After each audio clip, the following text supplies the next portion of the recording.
Vamos a hablar de los eximentes de cumplimiento por hechos que sobrevienen al acto jurídico, a la obligación, al contrato, etcétera, etcétera. A diferencia de algo que nosotros ya vimos en otro video, que es el eximente por imprevisión, que es un problema que le sucede solamente en los contratos y que tiene que ver con la economía general del país en el que esto esté sucediendo, en particular en Argentina, que es donde siempre suceden o sistemáticamente de manera frecuencial aparecen problemas de hiperinflación y hay que revisar los contratos y bueno, esto le está sucediendo a todo el espectro contractual del país. Se ha legislado en términos particulares, es decir, Vélez Sarsfield y de Vélez Sarsfield para toda Hispanoamérica luego se fue incorporando en, yo diría, todas las legislaciones del mundo, por ahí, pero en Latinoamérica y España sobre todo.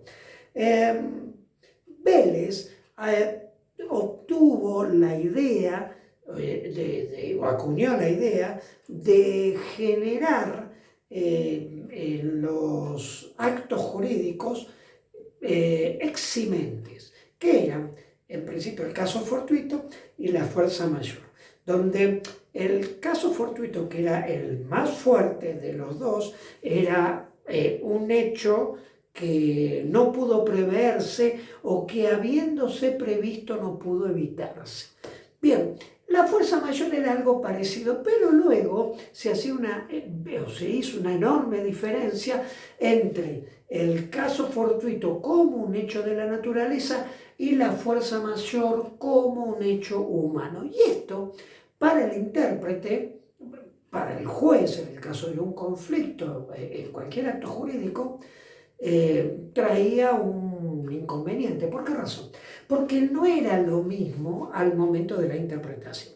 Es decir, por ejemplo, si alguien tenía que ir a hacer un pago y se encontraba con una tormenta, con un tsunami, con una inundación, con un incendio de bosques que no le permitía llegar, bueno, obviamente ese era o granizo muy fuerte, es un hecho de la naturaleza, o un volcán, no sé, infinidad de cosas. Ese es un hecho de la naturaleza donde el obligado no puede contra la naturaleza en el momento de cumplir y obviamente hay una eximente.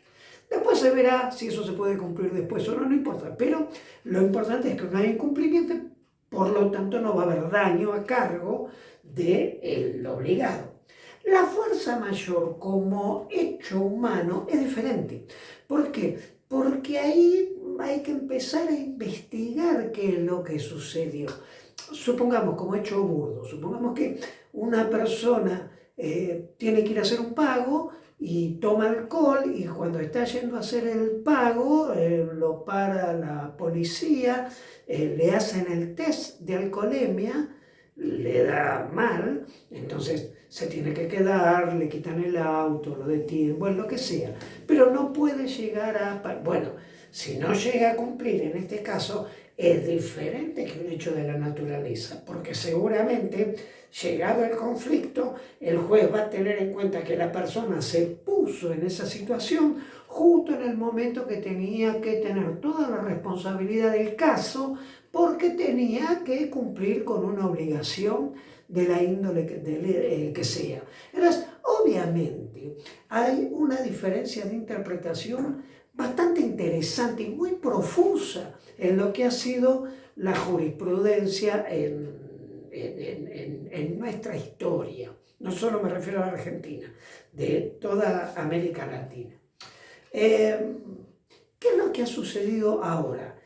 Que en América Latina sigue siendo la interpretación del caso fortuito o de la fuerza mayor tal como lo acabamos de decir. Pero en la Argentina, hace ya unos años, la cosa cambió, porque al legislador se le ocurrió que esto era una complicación y que no se podía llevar adelante esta cosa de tener algo como hecho de la naturaleza y algo como hecho del ser humano, antes se decía hecho del hombre, ahora decimos hecho humano, en realidad esto parece una complicación cuando en realidad no lo era. Es más, en las aulas, sobre todo en las materias, en la disciplina de las obligaciones, se sigue en la Argentina enseñando de esta manera. ¿Por qué digo en la Argentina?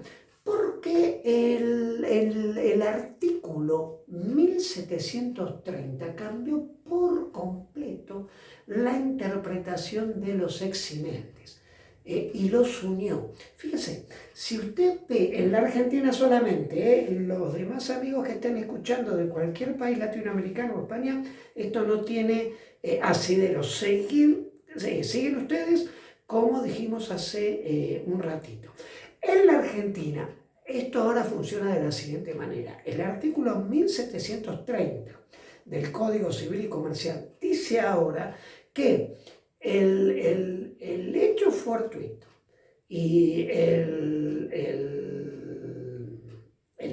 la actividad del hombre, la fuerza mayor, la actividad humana, van a funcionar como eximentes, pero de la misma manera. Es decir, que caso fortuito y fuerza mayor ya no tiene sentido en la Argentina que se sigan denominando de dos maneras diferentes, aunque la ley lo denomina de esta manera, se refiere al caso fortuito y a la fuerza mayor, diciendo que van a ser interpretados, que tienen necesariamente que ser interpretados de la misma manera. Entonces, sí, a ver, en la Argentina sucedería así. Si alguien no puede ir a pagar porque se encuentra con un hecho de la naturaleza que se lo impide, o no puede ir a cumplir su obligación porque se puso en una posición en la que no debiera, la interpretación en términos genéricos, ¿no? Hoy por hoy sería la misma, porque el artículo 1730 manda esto. Es más, si los argentinos lo sabemos, pero las personas que estén en algún otro país entren a ver el 1730 del Código Civil y Comercial y en este caso se van a llevar una sorpresa porque primero lo denominan ese artículo tal como se llamaron siempre, con ambas nominaciones. Y al final, en un último párrafo muy chiquitito, dice: este código emplea los términos caso fortuito y fuerza mayor como sinónimos.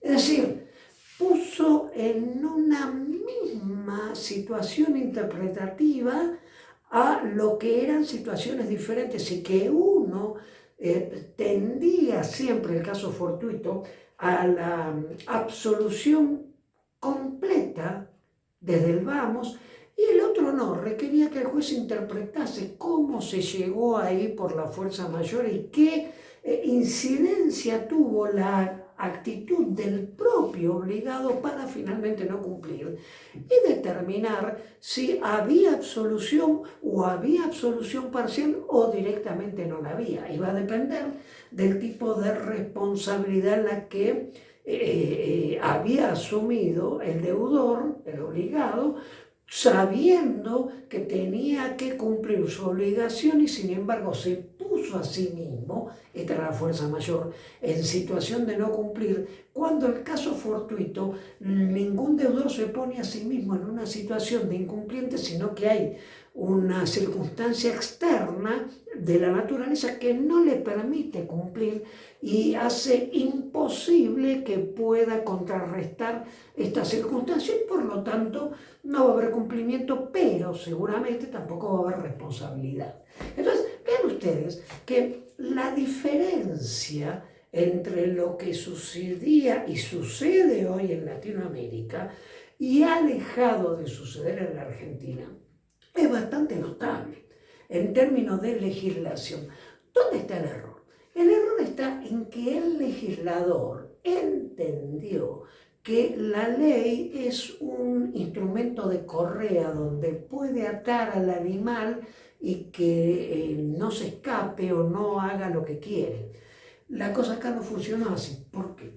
Porque en estos años, desde el 1730, se han formado en la jurisprudencia del derecho civil, del derecho comercial, dos escuelas distintas, digamos, dos sentidos, dos bibliotecas de interpretación judicial. Es decir, hay jueces que aplican esta doctrina del 1730 de tener como sinónimos a los dos conceptos, caso fortuito y fuerza mayor, pero la vieja escuela, como toda vieja escuela, sigue teniendo una fuerza y una preponderancia muy fuerte. No hay nada más que leer la jurisprudencia de primera instancia y de cámara para ver que se siguen aplicando, los jueces siguen interpretando el caso fortuito como un hecho de la naturaleza con sus consecuentes y la fuerza mayor como un hecho humano con unas consecuencias diferenciadas, por lo menos interpretativas en cuanto a aplicación. Finalmente el decisorio terminará siendo eximente total o no. Esto tendrá que verlo. A ver, que se haya realizado, es más, en las universidades, les decía recién, sobre todo en las cátedras de obligaciones, todavía se sigue enseñando, porque se siguen leyendo los viejos libros que no señalan en 1730, y algunos profesores siguen enseñando como era antes de la reforma. Es decir, que había un caso fortuito, había un fuerza mayor, y nunca dicen que esto ahora es una sinonimia. Sobre todo porque fue puesto en el 1730, es decir, se quitó de las obligaciones, se quitó del acto jurídico, se quitó de los contratos y se puso al final. Entonces está como aislado, hay que ir a buscar el concepto lejos de las figuras jurídicas donde sí sería aplicable. Entonces es una confusión enorme esto, ¿no? Y aparte genera la confusión de los abogados, porque los abogados cuando vienen a peticionar en este sentido, o vienen a oponerse cuando ha sido peticionado por la contraria, los abogados también se confunden y no están teniendo el 1730 y uno no sabe exactamente si no lo tienen en cuenta porque es una estrategia de presentación, han hecho ingeniería jurídica o porque directamente se han quedado con lo que sucedía antes si no se noticiaron de que hay una nueva legislación en este sentido. Así que bueno, por pequeño que sea, lo que queríamos mostrar que hay un pequeño escándalo jurídico que se dirime en la jurisprudencia, pero como todo escándalo, judicialmente generó dos sentidos. Si tenemos una escuela que interpreta de acuerdo al nuevo código y otra escuela que interpreta de acuerdo a la vieja usanza. Los demás amigos de Latinoamérica siguen con los dos sentidos como era antes y no tienen este tipo de problemas que hoy se están generando en la Argentina. Bueno, muchas gracias. Los que les digo siempre, si les gustó, les interesó, por favor den like y suscríbanse. Muchas gracias.